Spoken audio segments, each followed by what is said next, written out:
आज हम class 7th का साइंस का चैप्टर न्यूट्रिशन इन एनिमल्स पढ़ेंगे, जिसमें हमने स्टमक तक पढ़ लिया था। अब हम पढ़ेंगे कि स्टमक तक जो डाइजेशन हो गया था, अब जो फूड है जो स्टमक से स्मॉल इंटेस्टाइन में क्या आता है। तो स्मॉल इंटेस्टाइन क्या होती है? स्मॉल इंटेस्टाइन कॉइल्ड स्ट्रक्चर होती है। ये हाईली कॉइल्ड स्ट्रक्चर होती है, कॉइल्ड होती है, बहुत ज़्यादा ये घुमावदार होती है। बहुत इसमें कॉइल्ड हुए थे, जैसे हमारे मच्छरों की कॉइल होती है ना, घुमावदार बिल्कुल जलेबी की तरह, ऐसे ही ये काफ़ी ज़्यादा कॉइल्ड होती है। और इसकी लेंथ होती है 7.5 मीटर्स। कितनी होती है इसकी? 7.5 मीटर्स इसकी लेंथ होती है। सिक्रीशंस आते हैं, सिक्रीशंस इसमें कहाँ से आते हैं? लीवर से आते हैं। इसमें जो सिक्रीशंस होते हैं वो लीवर से आते हैं। और कहाँ से आते हैं? पैनक्रियाज से इसमें सिक्रीशंस आते हैं। ठीक है। और इसकी जो वॉल होती है किसकी? इंटेस्टाइन की, वो भी सिक्रीट करती है। क्या सिक्रीट करती है? जूसेस। ठीक है। अब हमने पढ़ा कि ये बहुत ज़्यादा कॉइल स्ट्रक्चर होती है, लेंथ इसकी 7.5 होती है। सिक्रीशंस होते हैं जो इसमें आते हैं, जो डाइजेशन में हेल्प में फूड के डाइजेशन में हेल्प करते हैं, वो लीवर से आते हैं। और पैनक्रियाज से सिक्रीशंस आते हैं। और हमने ये भी पढ़ा कि इसकी जो वॉल्स होती हैं किसकी? स्मॉल इंटेस्टाइन की, वो सिक्रीट करती हैं, जूसेस को सिक्रीट करती हैं। ठीक है। अब जो पैनक्रियाज का हम स्ट्रक्चर पढ़ेंगे और इसका कलर्ड के बारे में पढ़ते हैं। जो लीवर होता है, सबसे पहले अभी हम पढ़ते हैं। जैसे हमने बोला कि लीवर और पैनक्रियाज से इसमें सिक्रीशंस आते हैं, किसमें? स्मॉल इंटेस्टाइन में। ठीक है। अब हम पढ़ते हैं कि जो ये लीवर है, लीवर के बारे में पढ़ते हैं। जो लीवर होता है ये रेडिश ब्राउन कलर का, ये रेडिश और कुछ ब्राउन कलर का एक ग्लैंड है। क्या है ये? ग्लैंड है, जो कि कहाँ होता है? Upper part of the abdomen. Abdomen में जो हमारे चेस्ट के नीचे का पार्ट होता है, जहाँ पे हमारा चेस्ट के नीचे, उसे हम एब्डोमेन कहते हैं। और जो रेडिश ब्राउन कलर का जो ये ग्लैंड है, जो कि लीवर है, ये ऊपर अपर पार्ट ऑफ द किस में होता है? एब्डोमेन के अपर पार्ट में होता है। ठीक है। और राइट हैंड साइड में, ये एब्डोमेन के ऊपर के पार्ट में किधर की तरह होता है? राइट हैंड साइड में। कहाँ पाया जाता है लीवर? राइट हैंड साइड में पाया जाता है। जो रेडिश ब्राउन कलर का जो ग्लैंड है वो लीवर है, और वो अपर पार्ट में होता है एब्डोमेन के, और राइट हैंड साइड में होता है। ये लार्जेस्ट ग्लैंड है। अगर आपसे कोई पूछता है largest gland of the body, तो क्या बोलेंगे आप? Liver. Largest gland of the body is liver. क्या होता है? लार्जेस्ट ग्लैंड कौन सा है हमारा बॉडी का? लीवर है। ठीक है। अब लीवर हमारा रेडिश ब्राउन कलर का हो गया। फिर हमने इसके बारे में पढ़ लिया कि अपर एब्डोमेन में राइट हैंड साइड में प्रेजेंट होता है, ये लार्जेस्ट ग्लैंड है। अब ये क्या सिक्रीट करता है देखते हैं। ये सिक्रीट करता है बाइल जूस। सिक्रीशंस के बारे में बात करेंगे। ये सिक्रीट करता है बाइल जूस, जो बाइल जूस है वो क्या करता है? हेल्प करता है डाइजेशन ऑफ फैट्स में। डाइजेशन ऑफ फैट्स में क्या हेल्प करता है? Bile juice. ये कौन सिक्रीट करता है? लीवर। अगर आपसे पूछे लार्जेस्ट ग्लैंड कौन सा है, तो लीवर है। ये क्या सिक्रीट करता है? Bile juice. और किसका डाइजेशन करता है? फैट्स का डाइजेशन करता है। यहाँ तक हो गया। हमने स्मॉल इंटेस्टाइन का स्ट्रक्चर पढ़ा, जो कि हमने 7.5 मीटर बताई थी। फिर हमने पढ़ा कि इसके इंटेस्टाइन के अंदर डाइजेशन जब होता है, तो वो लीवर और पैनक्रियाज से कुछ जूसेस होते हैं, वो सिक्रीट होते हैं स्मॉल इंटेस्टाइन में। और इसकी वॉल भी इंटेस्टाइन में क्या करती है? वॉल्स होती है जो इंटेस्टाइन की, वो भी सिक्रीट करती है। फिर हमने लीवर का स्ट्रक्चर पढ़ा। लीवर रेडिश ब्राउन कलर का ग्लैंड होता है, अपर एब्डोमेन और राइट हैंड साइड में पढ़ा। फिर ये सिक्रीट करता है बाइल जूस, जो डाइजेशन ऑफ फैट्स में हेल्प करता है। अब हम पढ़ते हैं पैनक्रियाज के बारे में। पैनक्रियाज क्या होता है? ये क्रीम कलर का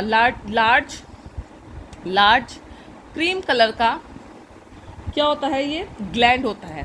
ठीक है। ये क्या होता है? स्टमक के नीचे होता है, पेट में। ये स्टमक के बिलो द नीचे होता है, यहाँ होता है बिलो स्टमक। ठीक है। ये लार्ज क्रीम कलर का कलर्ड ग्लैंड है, क्रीम कलर का होता है ये, और बिलो स्टमक पाया जाता है। और जो इसका जूसेस होते हैं, जो कि ये सिक्रीट करता है, जो जूसेस ये सिक्रीट करता है, वो किसके डाइजेशन में हेल्प करते हैं? कार्बोहाइड्रेट के डाइजेशन में हेल्प करते हैं, फैट्स के डाइजेशन में हेल्प करते हैं, और प्रोटीन्स के डाइजेशन में हेल्प करते हैं। किस के उसमें करते हैं? जो ये पैनक्रियाज होता है, क्रीम कलर का ग्लैंड होता है, ये स्टमक के नीचे होता है। और जो जूसेस जो कि सिक्रीट करता है पैनक्रियाज, वो कार्बोहाइड्रेट के डाइजेशन में, फैट के डाइजेशन में, प्रोटीन के डाइजेशन में हेल्प करते हैं। और इनको छोटे छोटे सिंपलर फॉर्म्स में इनको ब्रेक डाउन कर देते हैं। किसमें? सिंपलर फॉर्म्स में इनको ब्रेक डाउन करते हैं, सिंपलर फॉर्म्स में। ठीक है। यहाँ तक हो गया। अब हमने स्मॉल इंटेस्टाइन का पढ़ लिया, लीवर का पढ़ लिया, हमने पैनक्रियाज का पढ़ लिया। अब जब यहाँ इसने फैट के ऊपर, लीवर बाइल जूस ने फैट के ऊपर वर्क करा, पैनक्रियाज ने कार्बोहाइड्रेट, प्रोटीन्स और फैट कार्बोहाइड्रेट्स को इनको सिंपलर फॉर्म्स में कर दिया। अब जो हमारा फूड है जो पार्शियली डाइजेस्ट हो गया है, अब उसका आगे क्या होगा, अब आगे पढ़ते हैं। जो पार्शियली डाइजेस्ट फूड है, जो पार्शियली जो हमारा अधूरा डाइजेस्टेड हुआ है, मतलब पूरा डाइजेस्ट नहीं हुआ है, वो फूड अब क्या होगा, lower part of the small intestine में आ जाएगा। वो स्मॉल इंटेस्टाइन में आ गया है, ठीक है, इंटेस्टाइन में आ गया। स्मॉल इंटेस्टाइन में तो वो पहले से ही था, लेकिन अब वो कहाँ आ गया, नीचे लोअर पार्ट में आ गया। ऊपर से जैसे हमने बताया था कि हमारी कॉइल्ड स्ट्रक्चर होती है, ये ऐसे कॉइल करके होती है हमारी, बहुत ज़्यादा घुमावदार होती है। तो ऊपर से यहाँ से आता आता जूसेस का इस पर एक्शन हुआ फूड पे, फिर जूस आते आते नीचे आ गया, लोअर स्मॉल इंटेस्टाइन में आ गया। अब यहाँ पे जो इंटेस्टाइनल जूसेस होते हैं, स्मॉल इंटेस्टाइन की वॉल्स भी जूसेस सिक्रीट करती है, उनको हम इंटेस्टाइनल जूसेस कहते हैं। अब जो इंटेस्टाइनल जूसेस हैं वो क्या करते हैं, कंप्लीट करते हैं डाइजेशन को, इसका कंप्लीटली डाइजेशन कर देते हैं। किसका, जो अनडाइजेस्टेड फूड है, जो पार्शली, जो अधूरा, जो इनकम्प्लीट डाइजेस्टेड हुआ था, यहाँ से इंटेस्टाइन से होता हुआ जो ये लीवर में जो बाइल जूस हुआ या पैनक्रेटिक जूसेस से रिएक्ट के एक्शन से होता होता नीचे आ गया लोअर इंटेस्टाइन में। अब इंटेस्टाइन में कौन से जूसेस है, इंटेस्टाइनल जूसेस है। अब उसको कंप्लीट डाइजेस्ट कर लेते हैं, कंप्लीट डाइजेशन कर लेते हैं। अब जो कार्बोहाइड्रेट्स हैं, यहाँ पे कार्बोहाइड्रेट्स है, ठीक है, इंटेस्टाइन में बात कर रहे हैं हम, जो इंटेस्टाइन में कार्बोहाइड्रेट्स हैं, क्या है, कार्बोहाइड्रेट्स है ना, जो ये कार्बोहाइड्रेट्स हैं। अब ये कार्बोहाइड्रेट्स क्या कर रहे हैं, ये किस में टूट गए हैं, ब्रोकन डाउन, किस में टूट जाएंगे अब यहाँ आके, broken down into sugar, such as sugars में, जैसे कि शुगर हो गई, ग्लूकोज में टूट गया। और ये कार्बोहाइड्रेट किस में टूट गया, शुगर, जैसे हमने बोल दिया ग्लूकोज। और फैट अब किस में ब्रेक डाउन हो गया, फैट ब्रेक डाउन हो गया फैटी एसिड और ग्लिसरॉल में। और प्रोटीन्स किस में कर दिए इसने, प्रोटीन्स यहां तक आते आते अब किस में पार्शियली डाइजेस्ट हो गए, अमीनो एसिड्स में, ठीक है। हमने पढ़ा कि स्मॉल इंटेस्टाइन में जो होता है लीवर का और पैनक्रेटिक जूसेस होते हैं, वो जो लीवर होता है वो किस पे, फैट्स के डाइजेशन में हेल्प करता है, और जो कि पैनक्रेटिक जूसेस होते हैं वो डाइजेशन करता है कार्बोहाइड्रेट, फैट्स और प्रोटीन्स का, ठीक है। अब जो फूड है स्मॉल इंटेस्टाइन के अपर पार्ट से धीरे धीरे लोअर पार्ट में पहुंच गया था।